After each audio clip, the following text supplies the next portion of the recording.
কোরবানি কার উপর ওয়াজিব হয়, কি পরিমাণ সম্পদ থাকলে কোরবানি করতে হয়?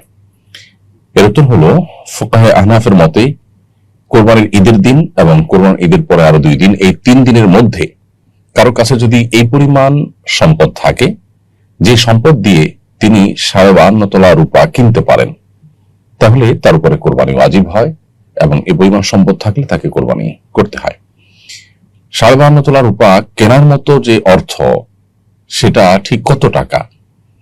আমরা বর্তমান বাজার দর যদি হিসেব করি, এক্সাক্ট বাজার দর হিসেব করা কঠিন। এক এক সময় রূপার দাম এক এক রকম হয়, তুলনামূলক স্বর্ণের মতো এত বেশি ওঠানামা না করলেও কম বেশি হতে থাকে।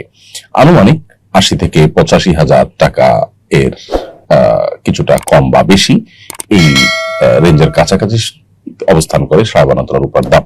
তো এই পরিমাণ নগদ অর্থ যদি কারোর থাকে কারোর কাছে এই কোরবানির দিনগুলোতে, অথবা এমন জিনিসপত্র, অলংকার, বসত বাড়ি কিংবা বসত বাড়ির বাইরে অতিরিক্ত জমি জমা, যেগুলো উপরে তার বসবাস ভরণ পোষণ নির্ভরশীল না, এরকম অতিরিক্ত সহায় সম্পদ যদি থাকে, ব্যবসার মালামাল যদি থাকে, নগদ অর্থ যদি থাকে, তাহলে তারপরে কোরবানি আবশ্যক হয়। অর্থাৎ জাকাত আবশ্যক হওয়ার জন্য যে নেসাব আছে 52 তোলা রূপা, সেটার সমপরিমাণ বা সেটা কেনার মতো টাকা যদি কারোর কাছে থাকে, সেটার বয়স 1 বছর না হলেও কোরবানির দিনগুলোতে এই পরিমাণ টাকা থাকলে তার উপরে কোরবানি আবশ্যক।